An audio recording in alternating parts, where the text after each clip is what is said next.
it's hard to pin it down to a few words.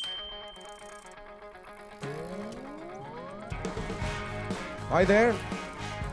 Welcome to Gravel Union Talks, a podcast series full of inspiring stories, news and events from the world of gravel. Each month we will be talking with guests who are passionate about riding off the beaten track, adventure riding, bikepacking and gravel racing. I'm your host Carlo, and behind the microphone in the UK is Olly. Olly, how's life? Very good, thank you. How is it with you? Well, I'm in a pretty, very pretty environment. I'm in Westerhoven, the Netherlands. But we'll talk about that a little later. How's Newcastle? Is it snowy? No, it's all gone, unfortunately. Okay. It was just a fleeting visit. No snow riding this weekend then.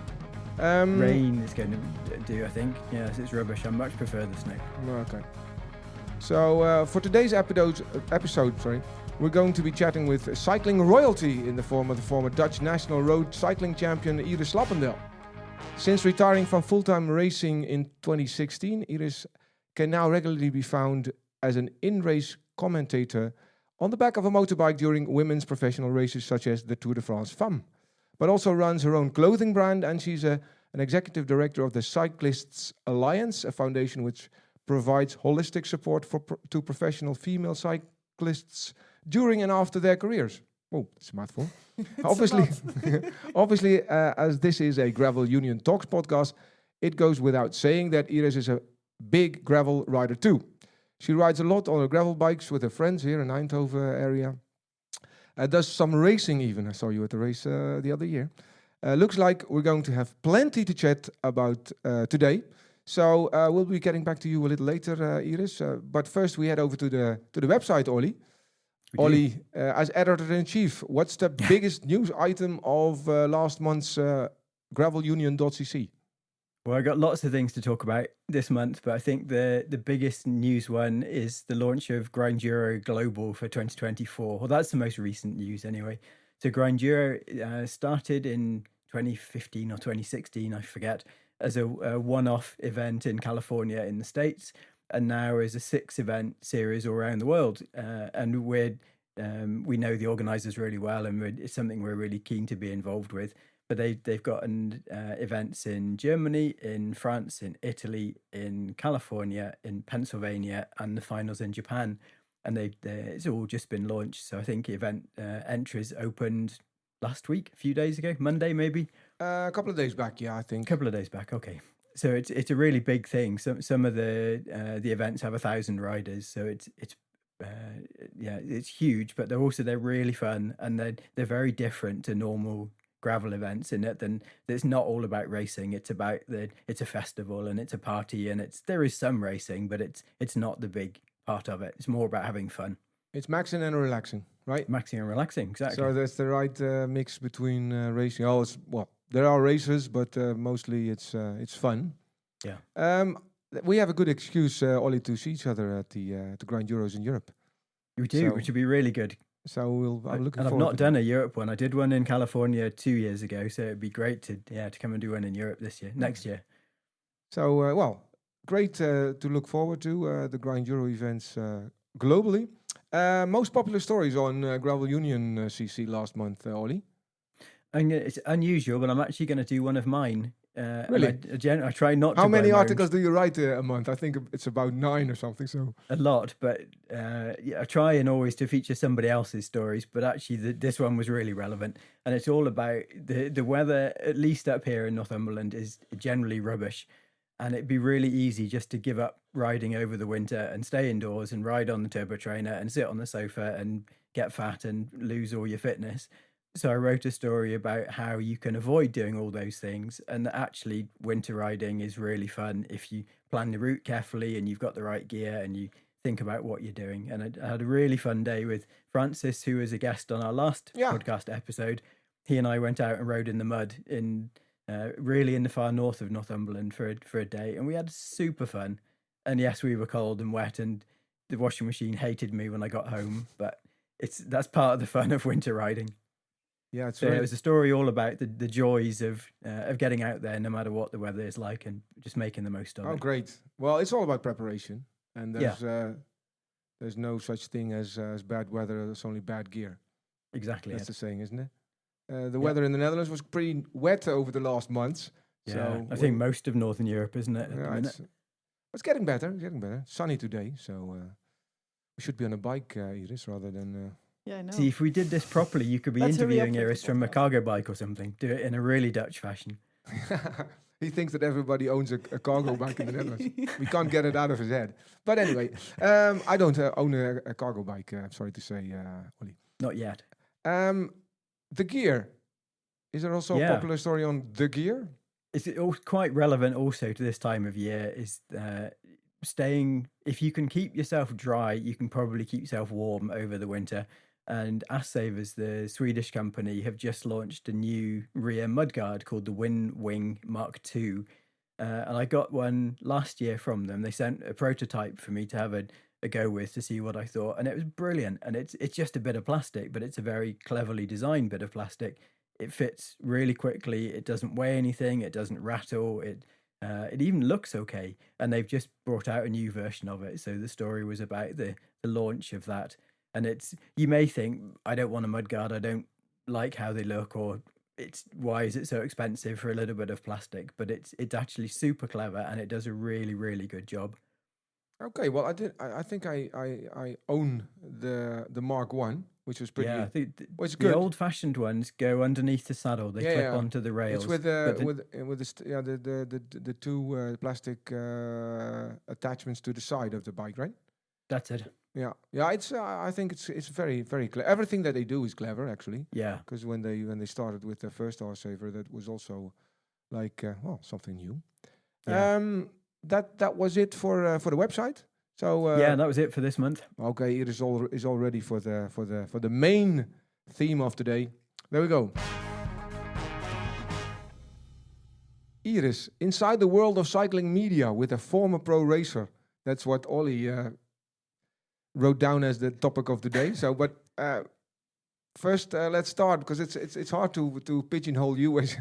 So how would you describe yourself? Who is Iris Slappendel? Yeah, good question. So I don't really know myself. I mean, I do know myself, but it's hard to pin it down to a few words. Yeah, I would say maybe I'm just I just been a kid with too much energy and some unknown talent that turned pro cyclist and then turned designer, activist, and commentator, sort of, and still is a hobby cyclist. Yeah, that's because cycling is a red thread to everything that you do. Yeah. But also you're a designer, as you told, and also an activist. Yeah. We're gonna talk about that a little later. We always, because you said you had too much energy. How did you start your biking? Well, like a lot of Dutch kids, so I started with speed skating. So it's not really a very original story, but I started with speed skating, and then I did cycling as a summer training, and I found out that I actually had a bit more talent for this than for speed skating. But how old were you when you started? I think I was 15 or 16 when I started riding, and I did my first races when I was 16. And quite quickly, I was selected for Junior World Championships, where I got a medal at a time trial. Okay. And then I was a bit like, oh, I'm good at this. Yeah. Yeah. That's when it really started. Because when did you turn pro, and what year? Yeah, I think so. Already when I went from juniors to elite women, I started racing with a UCI team in the Netherlands, and but at that time I was still studying. So from 2010, when I got a contract with Cervelo Test Team, it was a Swiss team. I got like sort of a salary, at least enough to quit my other jobs, and I was then also already graduated. But you were at the early years of the whole professional sport for women was developing really. I know that there's still a lot of progress to be made. Yeah, and you're also working on that. But let's first stick to the racing part. What kind of, because people that don't know you, what kind of a rider were you? Yeah, I was a real, I would say, a classics rider. So I love the sprint classics. I'm not a good climber. I'm not an amazing sprinter. So I was really one who loved to ride in echelons in the Netherlands, in Flanders, Ardennes when I was in good shape, maybe Tuscany, that kind of terrain. And I was most of the time I was a domestique. I did win some nice races, but I did a lot of work for because I've mostly raced in the best teams of the world. So then you often are the domestique when you race with women like Emma Pooley and Marianne Vos. So it was kind of an all-rounder, I would say. Yeah. Time trials, team time trials, and I think all my wins were solo breakaways. So Okay. yeah. Olly, what do you want to know? Sorry, go on, Callum. No. I just wanted to give you the Iris, when we met earlier in the year, I'm ashamed to say I didn't know who you were, and it was only when I looked you up and went, "Holy moly!" when I realised what the races that you'd done, the fact that you were Dutch champion, and who you'd ridden with. I mean, you were very modest. You didn't talk about it unless somebody asked you, but you've raced with absolutely everybody who's anybody in women's cycling. You've been their teammate or you've been their competitor. It must be very, I don't know, I guess it's a cycling royalty. We said it was as a half a joke at the start, but it's true. You have raced with absolutely everybody who's anybody. Yeah, but I mean, it's just you're riding in either in a team together or in a peloton. So I guess everyone could say in a women's peloton we raced with with all the big ones. So I don't know if that's so special. As a domestique, your job was to help your teammates to succeed, and then you were riding for Marianne Vos and Anna van der Breggen and the top level of the sport. Yeah, that's right. Yeah, I mean, so you weren't just this kind of at the opposite end of the peloton to them. You were getting them to the line successfully. Yeah, I think I was a pretty decent rider, but I also really knew the limits of my talents.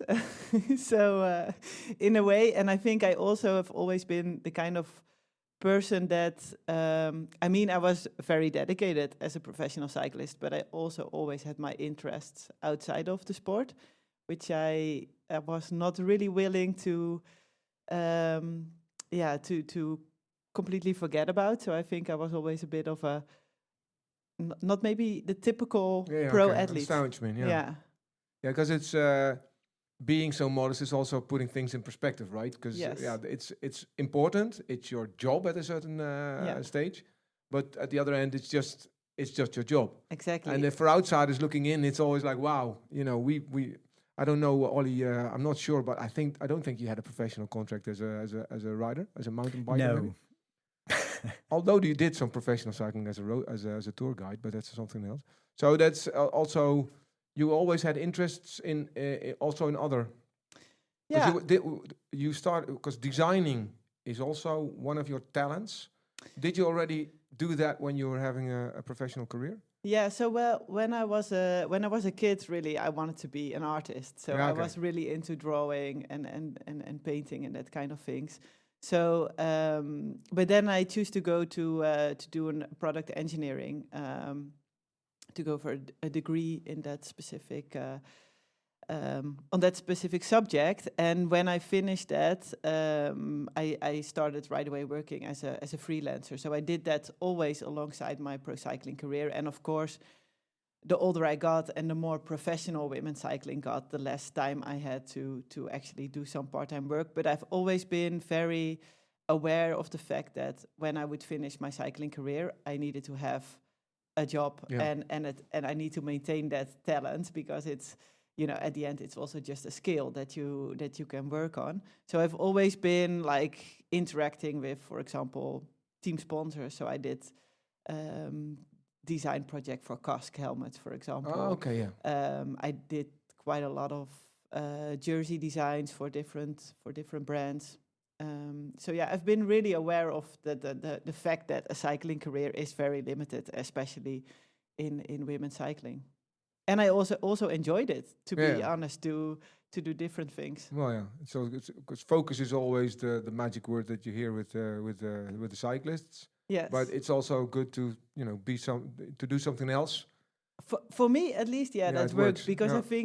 I think it's also how you're raised. Like, I don't come from a cycling family or a sport family. Like, my parents never saw cycling as a profession, I guess. Yeah. So they always really push me to work on my other skills, and so I think that's also a bit, and also within my family they were never about like, oh wow, being a professional cyclist is such a Really special down thing. to earth. So yeah, definitely. Down to earth Dutch Yeah. family saying Yes. okay, but Yeah. we all go to sleep at the end of the day, and everybody There's has more a to job. life. Yeah. Sure. You also the design. You started your own clothing brand. Tell us a little bit more about that. Yeah, so I think when I during my professional career, I almost accidentally I started designing cycling jerseys, and I did, for example, the one for the Dutch Olympic team in 2016 in Really? Rio. Didn't know. Yeah, and that gave me quite a bit of people started to know me because of that. So Yeah. then I got more projects, etc. And I really started to love it.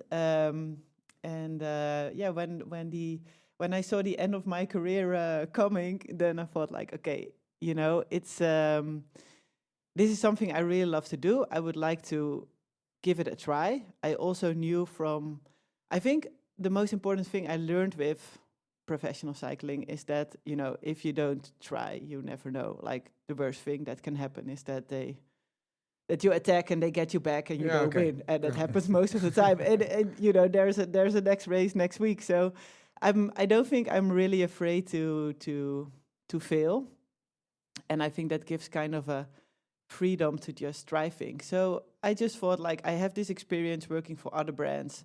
I was actually always quite annoyed with the limits that brands gave me, and always the things that were not possible in terms of design, if it's like graphic design or fit or fabrics. And I had my own experience as a racer, of course. Like, I have been wearing so many different brands, and I have been like adapting my cycling clothes for many years because elastics were too tight or wind jackets were too wide, or like there was always things that I was modifying myself.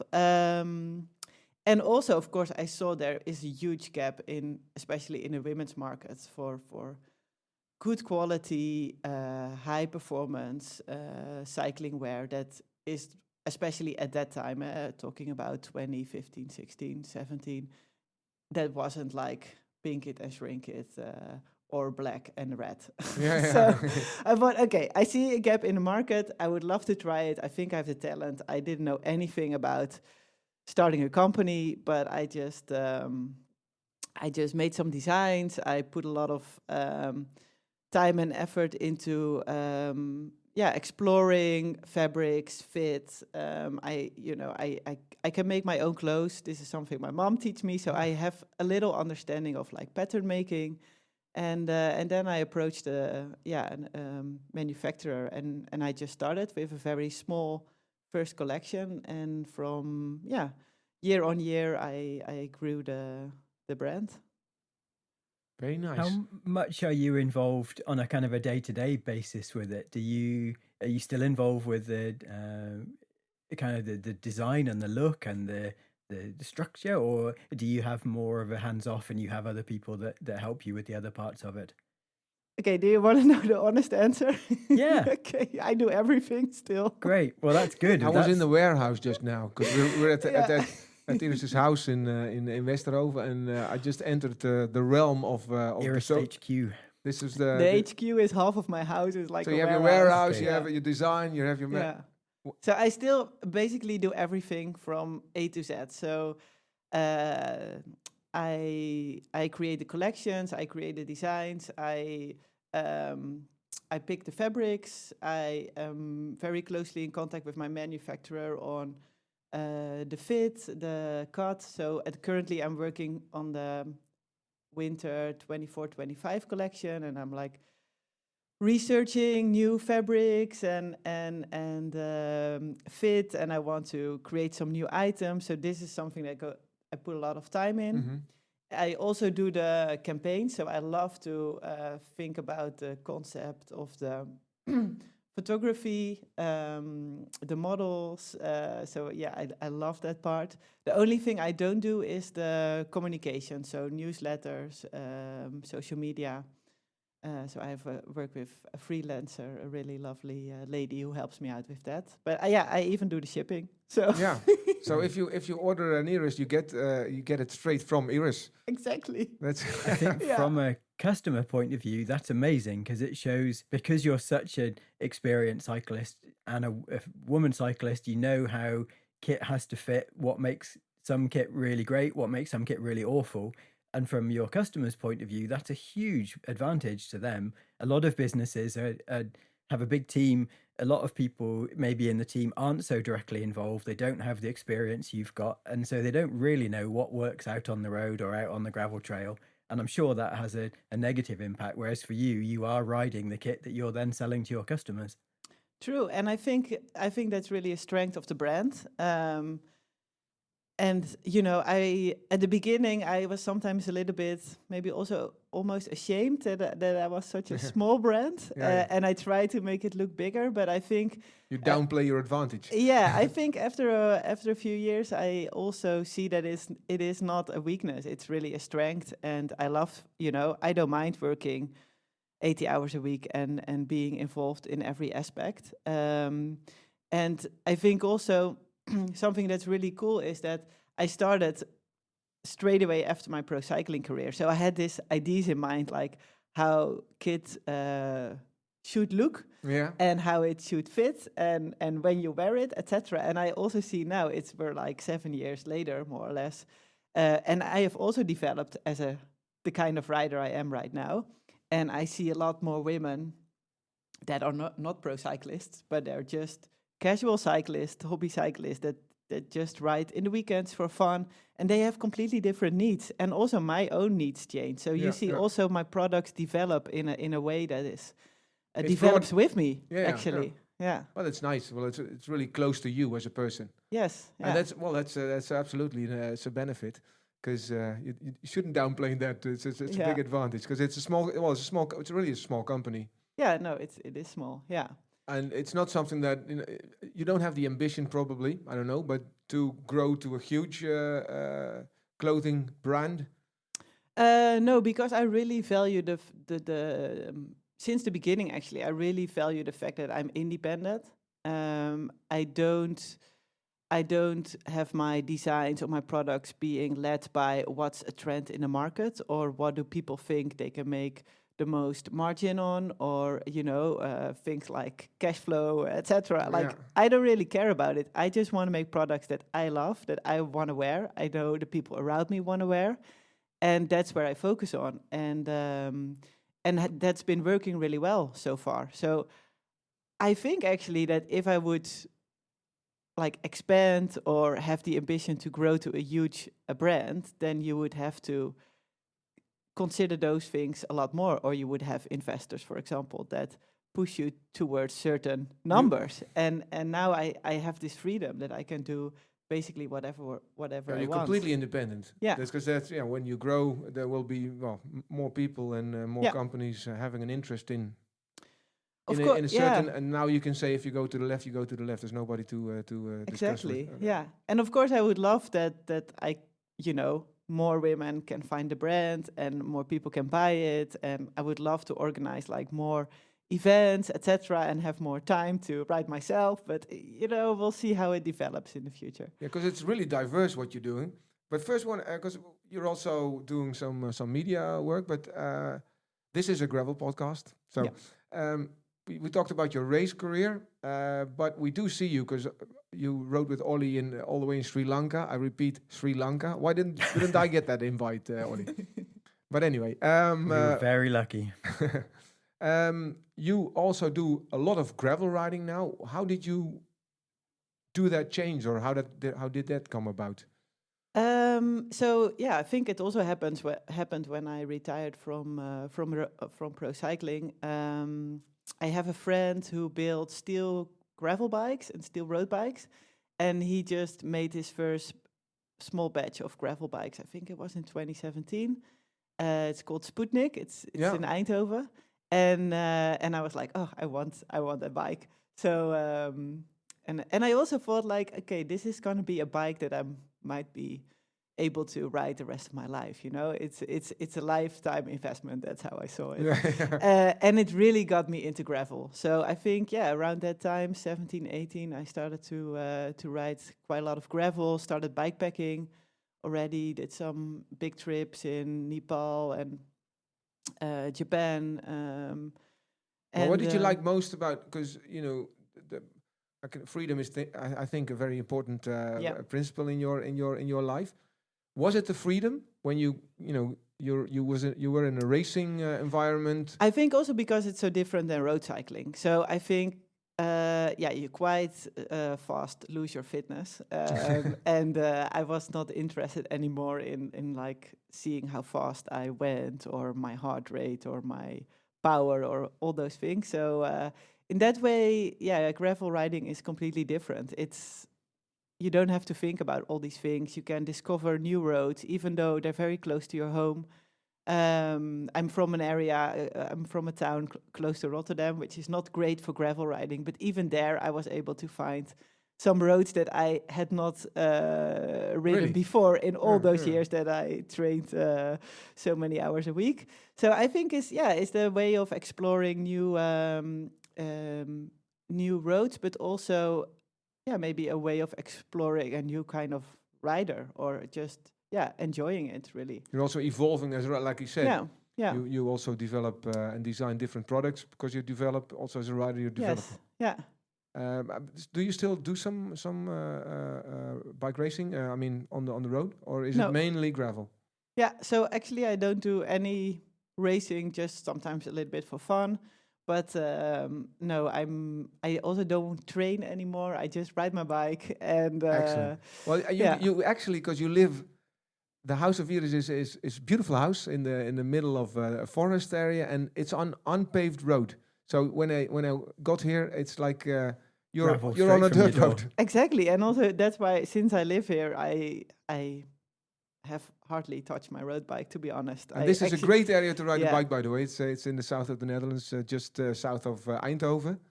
Yes. Close to the Belgian border. Because if you miss a turn, you're in Belgium probably here. Exactly. So it's really, really nice. Let's switch over to your cycling media career. And that's Olly, I think you have a few clever questions lined up, because where a lot of TV viewers will have seen you, particularly this summer, is on the back of a motorbike doing live commentary and analysis in the middle of the Tour de France Femme or in the middle of other big races. How did you first get involved with that, and what do you enjoy the most about doing it? So I got involved working as a commentator in the Netherlands already in 2015, I think, when I was still racing.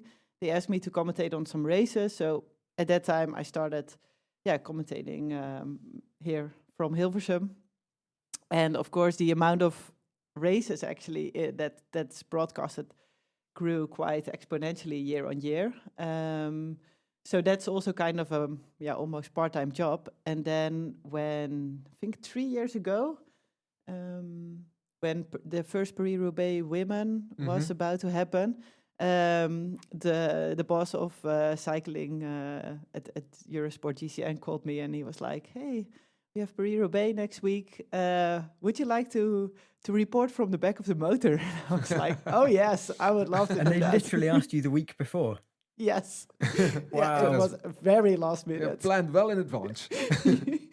And I think suddenly the opportunity happened, I don't know what exactly was the reason that it was so last minute, but I just said yes. I had absolutely no idea what I was getting myself into. I didn't know actually until I was on that bike what I got myself into, because it was during the COVID pandemic, and there was no Eurosport stuff. around because everyone that should be there had an infection. So I was just there with my French motor driver and I don't speak French. So it was a bit of like, they really throw me into the deep end there. And I think the first thing that I said when I was on the bike, that I was like shitting my pants or something. Because it must be crazy. I mean, it was crazy, and it was a very wet edition as well. I remember. So I was really like, oh no, what am I doing here, and how am I able to actually report say something useful to the viewers? Like I had no. It was quite an adventure, but I also loved it. I loved the adrenaline, and I was like, okay, I could do this like every day if you ask me. So I was hooked from then on. I think from anyone who's never ridden cobbles, they don't appreciate quite how hideous it is. And so even on a motorbike, you've got more suspension and bigger tires, but you're still being shaken around. And in that wet race, there was no grip at all. I mean, the motos were crashing as well as the cyclists were crashing. Yes. So it's pretty difficult situation to be coherent and ask intelligent questions and give good insight when your brain is being rattled around. Yes. Well, good that you highlight fun, that. Presumably. Yeah, because it's really. It must be so. It's more than hectical. It's chaos, yes. probably. It's very chaotic, and I would say in the Tour de France it's a little bit easier because the stages are a bit less crazy than Paris-Roubaix, for example, and you have a bit more overview of what's actually happening in the race. Mm-hmm. But Paris-Roubaix, I mean, as a viewer, TV viewer, you honestly see a lot more than me on the bike because I just see fractions of the race. I hear race radio and that's it, basically. And when you afterwards hear a story of a rider, maybe 19th, 20th position, you go like, Yes. Because you don't have a clue. No. And you just follow the first riders. But if you're there, it's really, it must be crazy. And also that you don't have the overview at all. You get something in your ear, probably. Yeah. So what I have the race radio in my ear, which so you hear who crashes, who has a puncture, etc. And I try to listen to the English commentators. That's the only one I can hear, and that helps me with a little bit having an overview of the race. And especially in Paris-Roubaix, you're just. I mean, I just have to do whatever is possible within, like, whatever is safe. For the peloton, for the riders in the peloton, sure. and for myself. With the Tour de France, it's a little bit easier. I can make plans in advance, and I can say to my driver, okay, I want to be on this position, in this spot, or, I have I know also a little bit better what's going to happen in a race, so I can... adapt to that a little bit because it's easier to read a race when it's a stage race. But the overview is really limited. And is there, because you have former colleagues in the peloton, how does that work? Is there still, because you know how they think, you know what's happening inside of the peloton, but are there riders that you still interact with?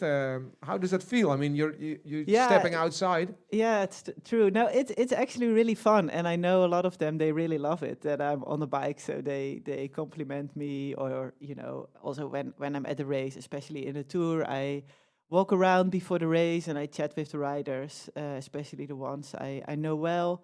But do you get a little bit more inside information? Yes, I do. But I mean, this is also a little bit difficult because I still have a lot of friends in the peloton as well. And I mean, I also work for the Cyclist Alliance, or I'm involved in the organization. So I also, in that capacity, hear things that happen in the peloton. So, of course, I do try to, or I don't try.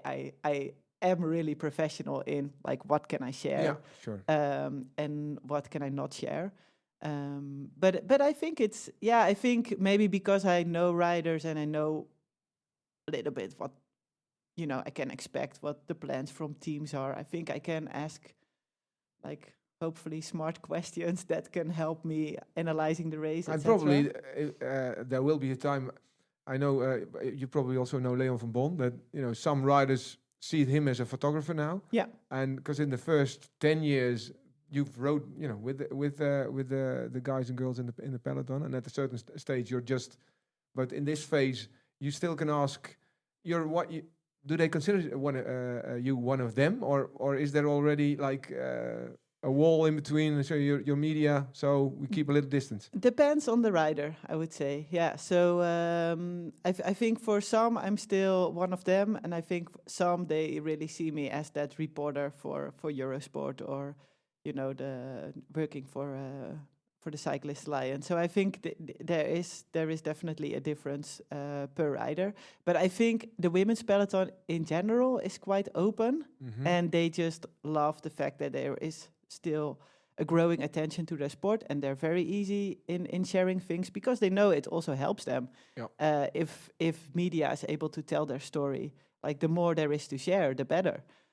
So I think in that way it's really cool to work with within women's cycling. Because we're in a boom now because everything's rapidly growing and even further.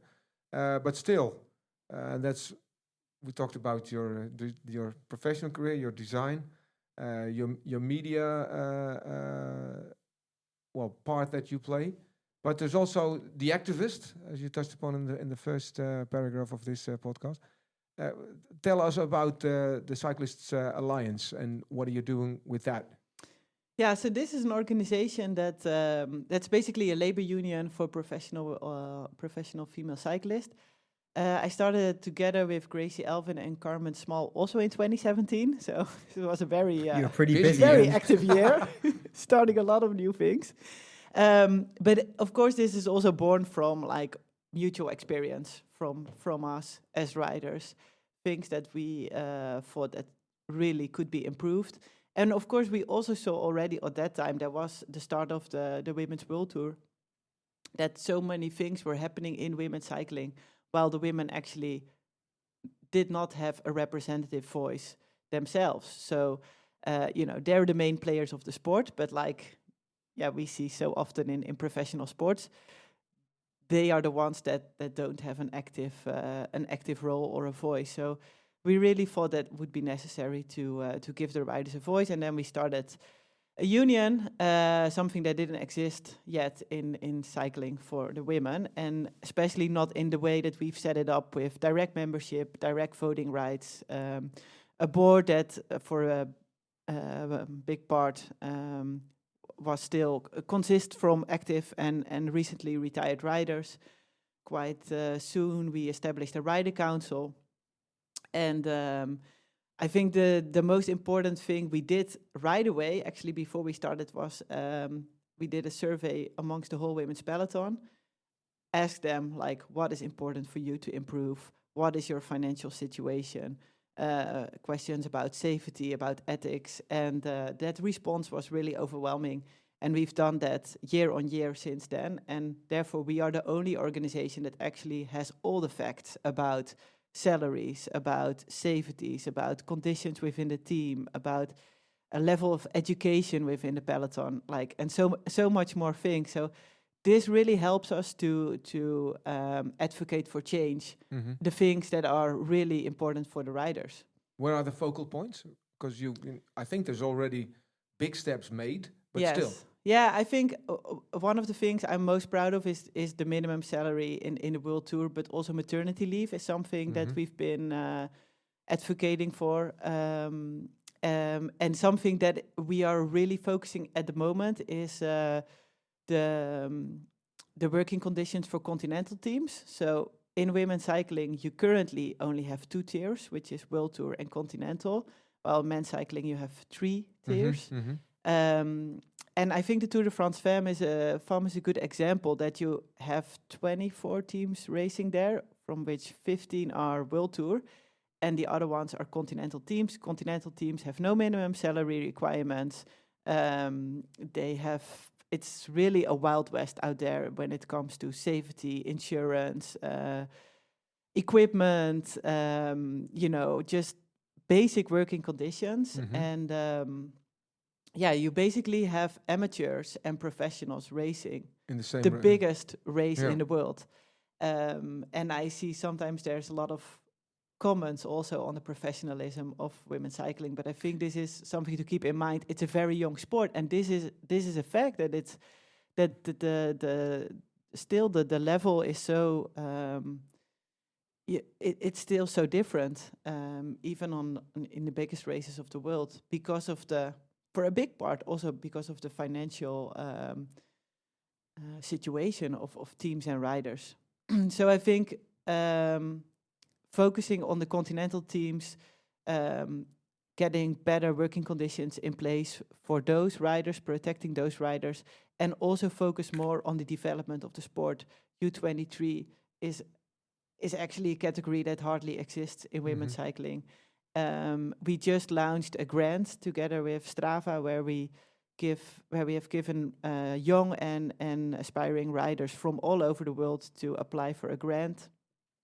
And we had, of course, a lot of riders applying for that from all over the world, from South Africa, from South America, from Oceania. And it's really great to be able to do those kind of things, because we really need to work on the, on the sport from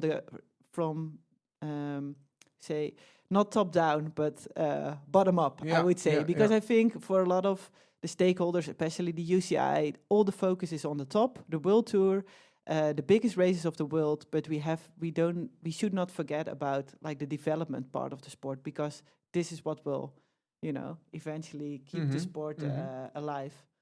Because there's a lot of inequality in the peloton.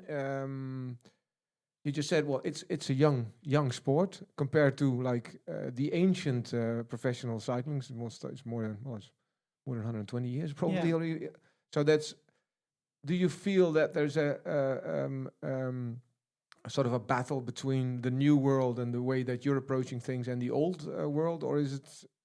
Yeah, I definitely think that is kind of maybe nobody speaks about it that way, but that is a battle, of course, because the big stakeholders in the sport, they want to, I think for a big part, they would like to keep the sport as it is right now, because they are the most important players, at least. That's in stakeholders in the sport. I think that's how they see it. So, or is it then that they allow you a bit of space, but still want to have control? Yeah, I think that's probably what's happening right now. It's nice that you're there, but don't get too big. Exactly. And I think that's also, I really believe that knowledge is power, and also power is in being united. And I think that's something that women's peloton has been able to really do much better than the men's peloton, for example. But I think also, of course, they see that. I think some stakeholders are a little bit afraid of what we do with the Cyclist Alliance, because we have a team of people with background in player unions, legal background. I think we have a really good group of people that know what they're talking about, that are well prepared, that they're not just talking bullshit. We do our job, we do our research. And I think that is actually not something you see a lot in professional cycling. But if you talk to let's call them the old school organizations, as a new organization, are you taken seriously? Is it something because it's comparing to histories, men's professional cycling, knowledge is power. I totally agree, because the way that things are organized now is only, if you look back to the history, when you read books of the 30s, you go no way. But it's how do you see that? I think, for example, one thing that I find quite annoying is that everyone now tries to copy men's cycling into women's cycling, which I think is the biggest mistake you can make, because there's so much wrong. I mean, it's great that cycling has such a history and the stories, etc. But there's also things especially when you look to the economic part of the sport, it just doesn't work. So why would you copy that whole system to women's cycling? I would say this is an opportunity to do it differently. But of course, there's a lot of people that prefer to keep it the way it is right now. And But you get help. You do. I think that's striking that you get help from Zwift, from Strava, from Komoot. Yeah, from really big brands like Trek, Liv, Cannondale. We had some big brands in the sport supporting us. because I think they see the value of women's sport, and I think they're also not they're not so afraid to change. I mean, these companies are way more innovative than or governing body, for example. So I Tell think me about it. I think it's great that I think also actually the commercial aspect of the sport gets it better sometimes than the sport itself. Like, I think team sponsors understand way better how to market the sport than teams do. Yeah, I have a little experience, with governing bodies, and I'm always battling with them a bit. But it's about marketing and power are two things, because you can empower people and doing marketing for the whole sector, which is better than just stick to your guns and say, well, this is my event, so you do what I say. It's really it's a difficult situation. How do you see the develop? Because your professional riders are road racers at the moment. How do you see the development into the gravel races? Yeah, so actually, as a union, we also represent cyclocross, mountain bike, like all female riders in different disciplines. Are there many pros already in the cyclocross gravel world? Yes, there are. I would say for gravel, it's mostly a combination of road cycling and gravel, or cyclocross and gravel, and like you see a lot of riders doing multiple disciplines. I think it's really interesting what's happening with gravel actually right now, because of course, you see it's a sport that has a growing popularity, and then the UCI, they also want their piece of the pie. A piece of the cake. That's a little bit how I see it. And I think in one way it's an opportunity, but on the other way, it's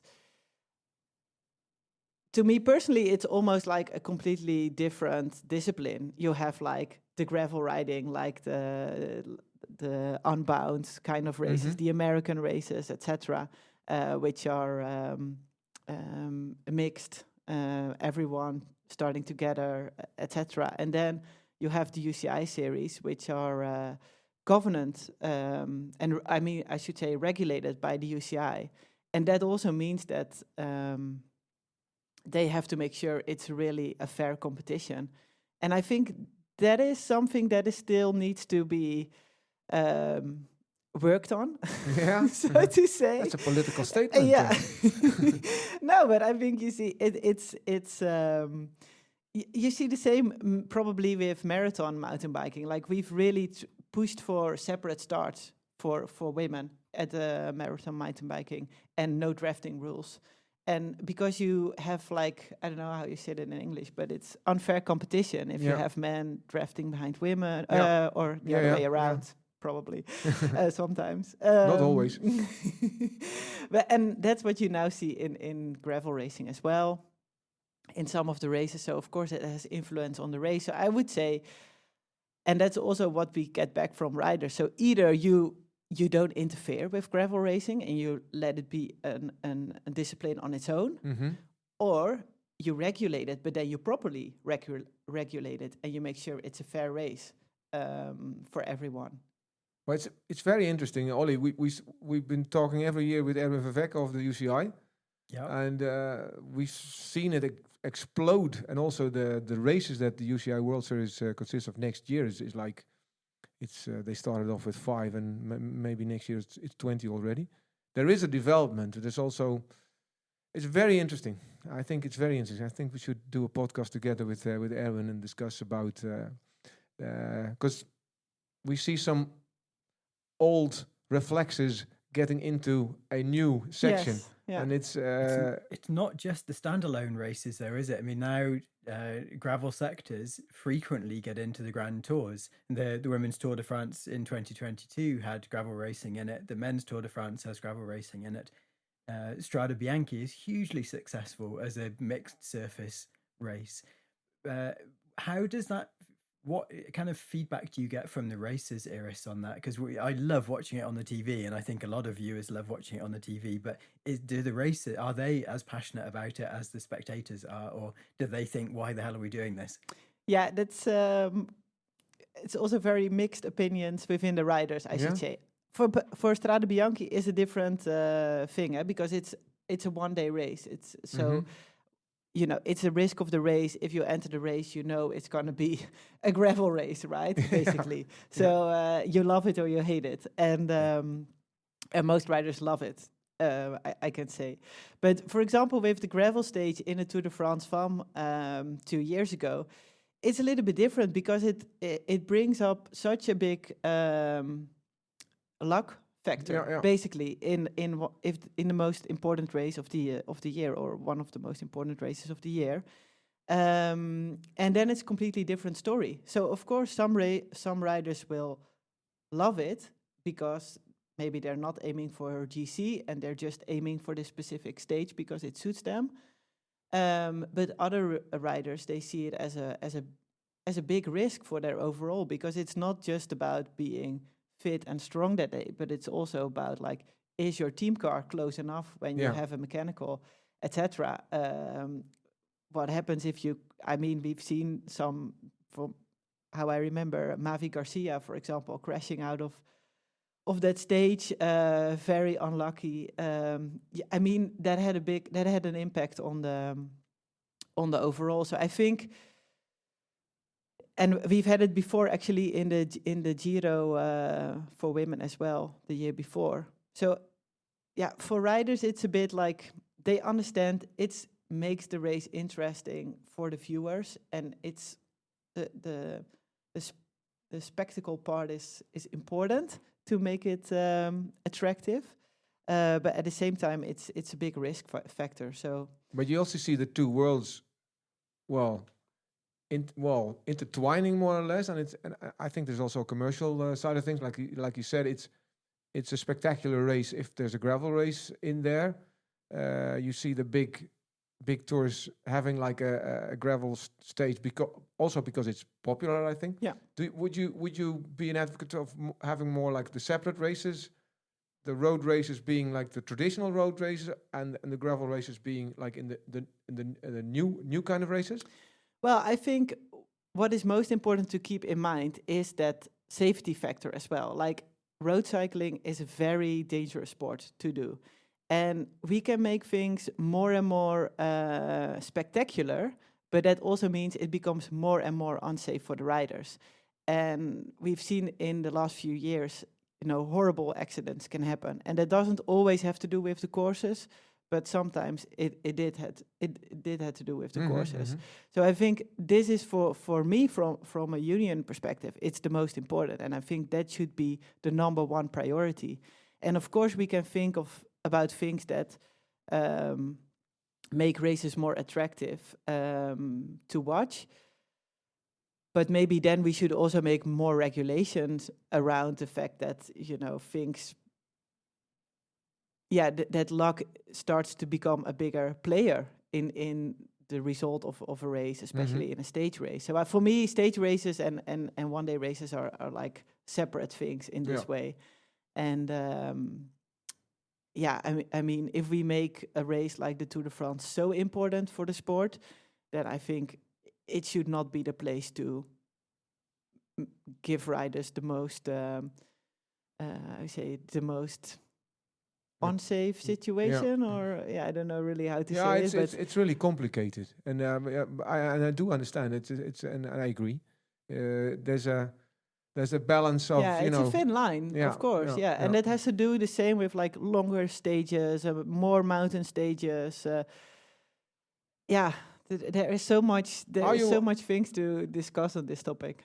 As a union, are you also talking, because safety is an issue, and that's you have a voice as a riders peloton to talk to organizers about that. Yeah, is that something that's on the agenda when you talk to them? That's definitely on the agenda, and I think it's also something that we see a lot of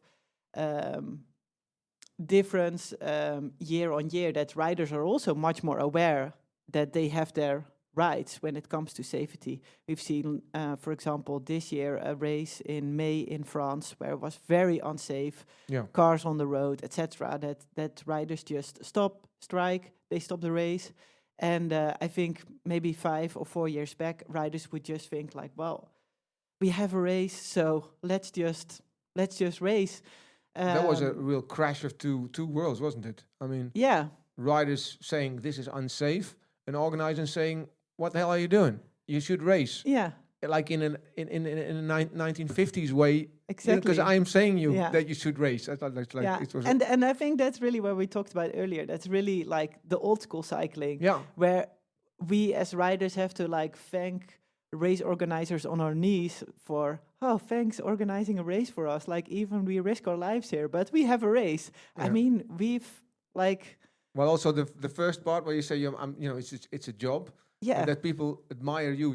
Did you? yeah, I'm not as good enough to be a professional racer, and you have a certain perspective on being a pro. But the other side around, you're absolutely right. yeah, If you go to work and there's a dangerous situation, the first thing you do is you go to the boss and say, well, I'm not going to do that because it's Yep. too dangerous. yes, exactly. No, that's something that's not really part of the cycling culture, professional cycling culture yet. But the fact that you are organized in a different way as the old school, I hope that it also gives the men cycling a perspective. Okay, this is also a way to approach things. Do the men learn men's pro world? Do they learn of you, or that just see you doing things and say, okay, well, it's nice that you're doing it, but I'm not paying too much attention. Yeah, I don't know. I think some probably learn from it, but some maybe learn from it, but won't admit it. Yeah. And some will probably just think like, well, let those girls do whatever they want. We do it still in our old-fashioned way. So yeah, I don't know. There's probably mixed feelings about that. But I know that we get a lot of support from male cyclists as well. Yeah. And that's it's a good thing. I mean, Yeah.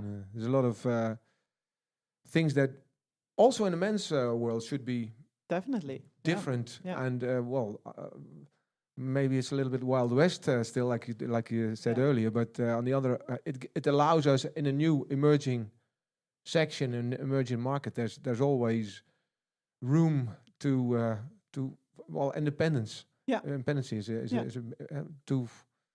it's easy to just follow the big powers and say, okay, this is the way to go. But but I think it's not so easy to especially for a rider we say in the Netherlands, you stick your head out, and because you will always also be the one who gets the big. Yeah. When you make a remark, it's how do you see that, Olly? Because we're also a union, a gravel union. I can. It sounds like a real balance all the time. If you want to progress things, but you've also got to remember that you're being paid, and if you rock the boat too much, you risk either not getting such good contracts or not getting the sponsors you want, or I can see that the balance must be really hard. How do you, if it's going to change topic slightly, but kind of related, a lot of viewers of women's racing on TV use GCN Eurosport to watch it, and GCN is going to stop broadcasting races in 2 weeks' time, which for a lot of people is going to be a massive loss. And I think women's cycling is potentially going to get hit the most by it, because at the minute you can't get it on at least in the UK, you cannot get women's racing on mainstream TV. It was GCN or nothing. Do you think that's going to have an impact on sponsors, on the races themselves? If there's suddenly less TV viewers, do you think sponsors are going to be less likely to stump up the money to fund the teams or to fund the events? Well, I can predict, of course, how many people will use other channels to watch women's cycling, because the same amount of races will still be produced. It's just the GCN Plus platform that will disappear, but you can still watch exactly the same amount of races on Eurosport, Discovery Plus, and later in the year on HBO Max. So there will be, I mean, if in theory everyone can just subscribe to a different platform and I watch guess whatever from a they really want. selfish point of view, the difference in cost is massive. Yes. GCN was unbelievably good value, and we didn't realize how great it was until it's gone. And now you suddenly think, in comparison, it's probably 4 times the cost to subscribe to Discovery Plus. And I don't think the way it works is quite as good from a viewer's perspective, that you might have adverts or you can't watch on demand, or there's all sorts of things that aren't quite as good. And I don't know whether that will, I hope that people will say, okay, we want to watch the races, so we will just switch our allegiance to a different channel. But it is a worry. Is it a worry? There we go. Let's put it as a question. Do you think that the numbers might drop off? Yeah, well, I should say maybe I have a lot I've already so much things on my plate. I prefer not to worry about that. Yeah, okay. But I think also that women's cycling has really proved their value in the last few years as being a really interesting sport to watch. And I think, I know it has also reached a lot of like new fans of the sport. But yeah, I can understand there is a risk of being it less accessible, and there is probably also a risk for sponsors being less eager to sponsor a team. And I think, like in general, the whole industry is having a hard time. So it will maybe, there's the different factors will come into play here as well, but. I don't know. I just really hope that, that people who started to love watching women's cycling will subscribe to one of these other platforms to watch it. Sponsors of teams, they also see value in. I think it's a big difference with men's cycling, for example, that a lot of team sponsors see a different value in sponsoring a team when it's not just minutes being seen on TV and performances, but there's also a different story to tell that you can tell in your own channels, that you can tell in your own way. You can use athletes and their personal stories. So I think there is definitely also a different way to market female cyclists, and We've talked a lot about racing, so we should probably try and do some non-racing stuff just to kind of finish off. When you and I met earlier in the year was on a travel gravel trip in Sri Lanka. What else is on your bucket list of destinations you'd like to just go and ride and explore and discover away from the racing world? South America. So I would really love to go to Colombia. I had planned a trip to Colombia in 2017, and then I had an accident 3 weeks before. Oh. I broke my neck vertebra, and I had to cancel my I had a bikepacking trip planned, and I have not been able to do that since then. So that's really something that's on my wish list. Okay, and Colombia seems to be really the place to go to for South American gravel riding, doesn't it? They've got a lot of races there. They have a lot of different events of different kind of bikepacking events and stage races, all sorts. Yes, yeah, they do. And also Patagonia, like the whole continent would be amazing to explore whenever I don't know, have time. But is that in your plans for 2024? Or? No, it's not. No, and to be honest, I never really make plans in advance too much. So I just never know when the Paris-Roubaix organisers are going to ring you the week before and say, Iris, we need you on the back of a motorbike. Or like last year this year with Sri Lanka, they asked me 2 weeks before if I could go to Sri Lanka, and then I could just say yes. So you never know what comes up, during the year. Must make your life very exciting. Exactly. So no, I have no big trip planned. I will. In the past year, I planned I organized a women's bikepacking weekender together with Komoot and a gravel weekend, and I will do that again next year. So that's something that's already planned, and we will plan it on. We will organize it in a few more locations in Europe. So that's something I'm really excited about too. Or if you let us know the details, we can help publicize it. We'll do that because I absolutely love to go gravel riding and camping with a big group of women. And you, of course, Olly, as well. Sorry. I'll do my best to fit in. If you inform us, then we'll We'll do some publicity on it because there's actually quite some articles on women's riding, Ollie, on the platform. We're trying to grow. I mean, we're actively trying to grow it, aren't we? So I think in our recent survey, when we talked to the members about what they wanted, we had 20% of the responses was now from female readers. So it's still only a small proportion, but we are actively growing it. And you need to get that up to 50. Ollie. But that would be ideal. We work hard on that. We really do. We really do. The more we can do, each month we try and do more and more. So we're growing. Eventually, we'll get there. Cool. I think that we're over an hour already. So it's and we knew that it's going to be a little bit longer than because there were too many topics on the agenda. Ollie, would you do the honors of our final question? Every time it's the same question, but we've got to be consistent, haven't we, with this? Yes, so Iris, yes. We ask everybody that we chat to, if they could only have one bike from now on, what kind of bike would they have and why? I think it's the bike I already have, is my steel gravel bike. A Sputnik. My Sputnik, I absolutely love it. And I maintain it the right way. I'll be able to ride it the rest of my life. So steel bikes is a bike for life. Exactly. Well, and it's from Eindhoven, which is I'm a little prejudiced, but I'm from this province, so I like that. Well, thank you, Iris. I think that we should close things up, Mr. Townsend. Yeah, or do you have a famous last word, or should we head over to the outro? Yeah, I think we'll head to the outro. Okay, there we go. Well, thank you all for joining us on this month's edition of Gravel Union Talks. If you have any suggestions for guests or topics you would like us to feature in future shows, then please post a comment on our Facebook page, send a message on Instagram, or get in touch through email. Just simply write an info@gravelunion.cc email, and we're as independent, as small as Iris is, so Ollie will be answering your email. We do our best to get the ideas into our show. Please also like and star us on your favorite podcast platform, and make sure to leave your hopefully positive remarks. Don't forget, if you like what you've heard in this episode, there's loads more great stories, features, news pieces, and all the latest gravel event information over at the gravelunion.cc website.